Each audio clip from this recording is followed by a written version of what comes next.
जय Hind everyone, welcome to my channel aspiring carriers.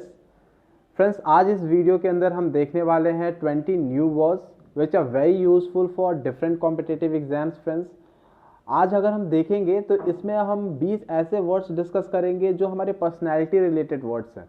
दोस्तों, ये ऐसे वर्ड्स हैं जब आप अपने कम्युनिकेशन स्किल्स में से यूज़ करेंगे तो आप एक पर्सनैलिटी को डिफाइन करने के लिए यूज़ कर सकते हैं दोस्तों। और कुछ वर्ड्स इसमें अलग भी हैं जो काफ़ी कॉम्पिटिटिव एग्जाम्स में पूछे गए हैं दोस्तों। अगर आप सीडीएस, एनडीए या किसी भी एसएससी, सीजीएल वगैरह के एग्जाम्स में के लिए प्रिपेयर कर रहे हैं दोस्तों, तो ये वीडियो आपके लिए बहुत ही हेल्पफुल है और आप एंड तक देखिएगा। तो दोस्तों, जो आज का पहला वर्ड है वो है एस्ट्यूट। एस्ट्यूट का मतलब होता है दोस्तों वो जो बहुत क्लेवर हो, बहुत ज़्यादा उसका माइंड शार्प हो, उसका मेंटल कीननेस बहुत ज़्यादा हो, वो एक एस्ट्यूट ऑब्जर्वर हो दोस्तों। मेंटली बहुत ज़्यादा शार्प हो और वो छोटी से छोटी चीज़ों को बहुत ईजिली अंडरस्टैंड कर जाए। हार्ड से हार्ड चीज़ों को उसकी एबिलिटी जो है दोस्तों ऑब्जर्व करने की, नोटिस करने की बहुत अच्छी हो और मेंटल शार्प हो, उसको कहते हैं एस्ट्यूट। तो याद रखिएगा दोस्तों, एस्ट्यूट का मतलब होता है मेंटल शार्पनेस, हैविंग और showing shrewdness and ability to notice and understand things very clearly. जो छोटी से छोटी चीज़ें तुरंत ग्रास्प कर ले दोस्तों, उसको कहते हैं एस्ट्यूट। अगला दोस्तों वर्ड है जो वो है इगोइस्ट। दोस्तों, आप सभी जानते हैं कि इगोइस्ट, ईगो जो वर्ड होता है वो सेल्फ से रिलेटेड होता है। जिस भी बंदे में ईगो होता है उसका मतलब होता है दोस्तों, ईगो जो वर्ड है ना वो बना ही आई से है। जो बंदा अपने बारे में ज़्यादा सोचे, अपने ही बारे में से बात करें, मी फर्स्ट, हर एक, मतलब वो उस टाइप के बंदे होते हैं जो मी फर्स्ट वाले हैं दोस्तों, कि हर चीज़ बस मेरा हो जाए, मेरा हो जाए। Believes in only self advancement. इनकी सोच बहुत छोटी होती है दोस्तों। अगर जो कोई इगोइस्ट है वो हमेशा मतलब सिर्फ अपने बारे में सोचता है तो ऐसे लोगों को लोग पसंद भी नहीं करते हैं दोस्तों। तो जो इगोइस्ट होता है उसको लोग पसंद नहीं करते हैं और वो सिर्फ बिलीव करते हैं सेल्फ एडवांसमेंट में। अगर आप एनडीए, सीडीएस वगैरह की प्रिपरेशन कर रहे हैं दोस्तों, तो इगोइस्ट टर्म जो है, आप इगोइस्ट नहीं हो सकते हैं, आपको एल्ट्रुइस्ट होना पड़ेगा। तो दोस्तों, जो मतलब सिर्फ अपने ही नहीं, जिसका जो सोच हो वो स्कैरसिटी माइंडसेट का ना हो, वो एकदम, जिसका माइंडसेट एकदम सरप्लस हो, कि हाँ उसे टेंशन ना हो कि भाई बस मेरा मेरा हो जाए, मेरा हो जाए और किसी का ना हो, ऐसा ना। तो जो इगोइस्ट वर्ड होते हैं दोस्तों, उसका मतलब होता है me first, who believes only in his self advancement. अगला वर्ड है दोस्तों ईगोटिस्ट। ईगोटिस्ट ईगो ही वर्ड से बना हुआ है दोस्तों। इसका भी मतलब जो होता है वो होता है कि जो सिर्फ अपने अकम्प्लिशमेंट्स के बारे में बताए, जो हर जगह जाके बोले कि मैंने ये किया, मैंने वो किया, मेरी वजह से ये हो गया। तो दोस्तों, जो ऐसे लोग होते हैं उनको कहते हैं ईगोटिस्ट। ये बहुत ईगोटिस्ट है, वो सिर्फ अपनी ही बातें करता है। और दोस्तों, आप कभी भी उन लोगों के पास नहीं रहना पसंद करेंगे जो सिर्फ अपनी ही बातें करता हो। तो दोस्तों, इसलिए आप अगर एक ग्रुप में रहते हैं तो आपको अपनी जो इंडिविजुअलिटी है वो थोड़ी सी स्किप करनी पड़ेगी, दूसरों के बारे में भी थोड़ा सोचना पड़ेगा और सिर्फ अपने मुंह में या मिट्ठू नहीं बनना पड़ेगा दोस्तों। तो अगला जो वर्ड देखते हैं एल्ट्रुइस्ट। एल्ट्रुइस्ट दोस्तों, ये बहुत अच्छा वर्ड है और ऐसी पर्सनैलिटी होनी चाहिए, one who is interested in welfare of others. वैसे लोग जो कहते हो भाई लेट मी हेल्प यू, अगर आप कहीं जाते हैं तो आप अगर किसी की हेल्प करते हैं तो आप एल्ट्रुइस्ट हैं, एन एल्ट्रुइस्ट। अगला दोस्तों जो वर्ड है वो है इंट्रोवर्ट। इंट्रोवर्ट दोस्तों वो लोग होते हैं जो अकेले रहना पसंद करते हैं, जिनका जो इंटरेस्ट हो, जिनका इंटेंशन हो, अटेंशन जो हो दोस्तों, वो बहुत सेल्फ सेंटर्ड हो, सिर्फ अकेले रहना पसंद करे। अगर आप हॉस्टल में रहते हैं या घर पे रहते हैं और आप ऐसे इंसान हैं जो आप किसी से घुलना मिलना पसंद ना करते हो, तो आप बहुत इंट्रोवर्ट हैं, जो सिर्फ आप अपने में ही बस रहना चाहते हैं। तो जो लोग कहते हैं भाई लीव मी अलोन, तो वो बहुत इंट्रोवर्ट होते हैं। फिर उसका जस्ट अपोजिट है दोस्तों एक्सट्रोवर्ट टाइप के लोग। एक्सट्रोवर्ट वो लोग होते हैं जो इंटरेस्टेड रहते हैं, जिनका अटेंशन दूसरों से मिलने घुलने में और मिलजुल कर काम करने में होता है दोस्तों, उनको कहते हैं एक्सट्रोवर्ट। एक्सट्रोवर्ट जो होते हैं वो कहते हैं भाई let's do it together, why to live alone, let's do it together. ठीक है, तो दोस्तों जो ऐसे होते हैं उनको कहते हैं एक्सट्रोवर्ट। जो अगला वर्ड है दोनों का कॉम्बो, दोनों का कॉम्बिनेशन दोस्तों, एमबी मतलब कॉम्बिनेशन होता है दोनों का, इनवर्ड आउटवर्ड दोनों का कॉम्बिनेशन। तो मतलब एमबी मतलब दो, और वर्ड मतलब हमने जो दोस्तों देखा कि एमबी वर्ड जो होता है उस वो बंदे जो इंट्रोवर्ट भी होते हैं, एक्सट्रोवर्ट भी होते हैं और टाइम के हिसाब से नॉर्मल बिहेव करते हैं। जैसे कि जब उन्हें पढ़ाई करनी होती है तो वो अकेले पढ़ाई करते हैं या कभी कभी ग्रुप स्टडीज़ करते हैं, वो टाइम देख के क्वाइट नॉर्मल बिहेव करते हैं। उनमें दोनों ही टेंडेंसीज होती हैं दोस्तों, तो एम्बीवर्ट होते हैं। एम्बीवर्ट लोग ठीक ठाक होते हैं, अच्छे होते हैं। अब दोस्तों देखते हैं मिसएंथ्रोप। दोस्तों जो ये मिसएंथ्रोप जो वर्ड है दोस्तों, ये ऐसे लोग जो होते हैं ना, वो हेट करते हैं दूसरे लोगों को। दे से कि नहीं, दूसरे लोग तो अच्छे हो ही नहीं सकते यार। They say they are no damn good, they are very cynical, they are embittered, suspicious and they hate everyone.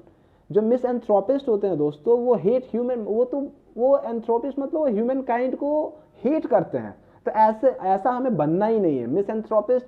देखिए दोस्तों, इसको आप इजीली कनेक्ट कर सकते हैं। एंथ्रोपोलॉजी जो होता है उसमें ह्यूमन रेसेस, ह्यूमन काइंड्स की स्टडी करते हैं। एंथ्रोपोलॉजी सब्जेक्ट है दोस्तों, मिसएंथ्रोप, इसमें जो एंथ्रोप है उसका मतलब होता है ह्यूमन काइंड, पीपल। तो मिसएंथ्रोप जो ह्यूमन काइंड को पसंद ना करता हो, पीपल को पसंद ना करता हो, उसको मिसएंथ्रोपिस्ट कहेंगे दोस्तों। अगला जो वर्ड है मीजोगाइनिस्ट। दोस्तों गाइनिस्ट जो होता है, गाइन मतलब होता है विमेन, अब मीजो जो उसको हेट करता हो। तो दोस्तों मिजोगाइनिस्ट वन हु हेट्स विमेन। अगर उसको उसके लाइफ में अगर किसी विमेन ने बहुत ज़्यादा उसको तंग कर दिया है, तो ऐसा माइंडसेट बना लेता है कि बस अब भाई, अब मैं तो अब विमेन को कभी सपोर्ट नहीं करूंगा, अब बस उन्हें हेट करूंगा। तो दोस्तों कुछ लोग होते हैं ऐसे, तो उस टाइप की पर्सनैलिटी को कहते हैं मीजोगाइनिस्ट। ऐसा लेकिन होना नहीं चाहिए दोस्तों, हम किसी को हेट नहीं कर सकते हैं। स्कैटिक, स्कैटिक दोस्तों वो बंदा, वो जैसे आपने साधु संत महात्मा इन सबको देखा होगा, one who lives a very simple and plain life, who believes in lonely contemplation, who do not lead a luxury life, who do not pursue pleasure of the flesh। दोस्तों जिसने अपना जो मोह माया और जो हमारी लग्जरियस लाइफ है उसका त्याग कर दिया है, उसको कहते हैं स्केटिक। तो दोस्तों आपने देखा होगा बहुत से लोग जंगल में चले जाते हैं, पहाड़ों पे चले जाते हैं मन लगाने के लिए। तो दोस्तों वो जो लोग होते हैं उनको कहते हैं स्केटिक। मीजोगेमिस्ट, जैसे दोस्तों मैंने आपको बताया कि मीजो मतलब तो हेट होता है और गेमिस्ट मतलब मैरिज होता है। तो दोस्तों ही थिंक्स, वो लोग जो मैरिजेस को हेट करते हैं, वो सोचते हैं कि मैरिज तो एक इंस्टीट्यूशन है और उस बंधन में कौन बंध के रहेगा।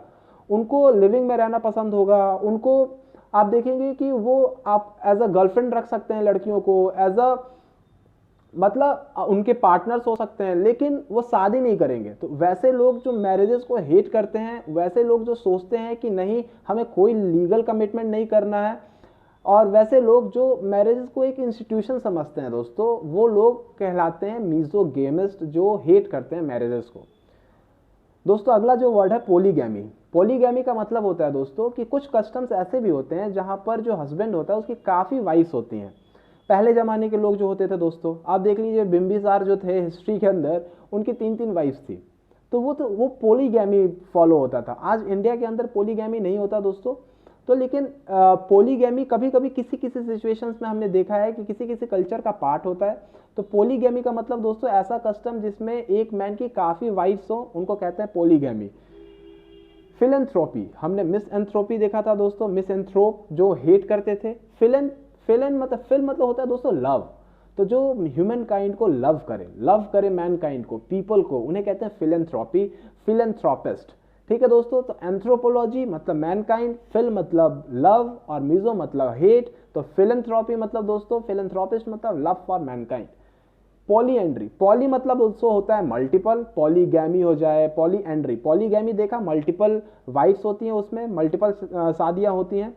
तो पॉलीएंड्री का जो मतलब होता है दोस्तों कि वो फीमेल, देखिए दोस्तों आप दो चीजें जान सकते हैं। एंड्री एंड एंड्रोसियम मेल का जो दोस्तों मेल से रिलेटेड है, और गाइनोसियम फीमेल से रिलेटेड है, एंड्री मेल से रिलेटेड है। तो वैसी फीमेल जिनके मल्टीपल हस्बैंड्स होते हैं उनको पॉलीएंड्री कहते हैं दोस्तों। अब आता है अगला जो वर्ड है गायनकोलॉजिस्ट। तो गायनको दोस्तों ये तो बहुत फेमस वर्ड है, आप सभी जानते होंगे। गायनको जो होती हैं वो विमेन डॉक्टर्स होती हैं, जो स्पेशलिस्ट होती हैं प्राइवेट पार्ट्स को देखती है। जो विमेन डॉक्टर्स जो भी विमेन रिलेटेड डिजीजेज होती हैं उन सबको देखती हैं, उनको कहते हैं गायनकोलॉजिस्ट। स्निस्टर, दोस्तों ये जो वर्ड है, स्निस्टर जो वर्ड है ना दोस्तों, वो आया है लेफ्ट हैंड से। ग्रीक वर्ड्स में आप जाइएगा तो स्निस्टर का मतलब होता है लेफ्ट हैंड। और दोस्तों ये माना जाता है कि जो राइट हैंडेड बंदे होते हैं, जो राइट हैंडर्स होते हैं, वो ज़्यादा स्किलफुल होते हैं लेफ्ट हैंडर्स से। और लेफ्ट हैंडर्स को दोस्तों एक शुभ नहीं माना जाता था ग्रीक टाइम्स में। तो लेफ्ट हैंडर जो होते थे उसी को कहा जाता था sinister, who is very evil and threatening और डेंजरस। स्निस्टर का मतलब दोस्तों आज होता है वेरी एविल, थ्रेटनिंग और डेंजरस। एम्बीडेक्स्ट्रस, तो दोस्तों जो डेक्स्ट्रस का मतलब होता है वो होता है कि one who is capable of using both hands with equal skills. Dextrous मतलब होता है दोस्तों one who is very skillful, one who is very skillful, उसमें बहुत टैलेंट हो, बहुत स्किल हो।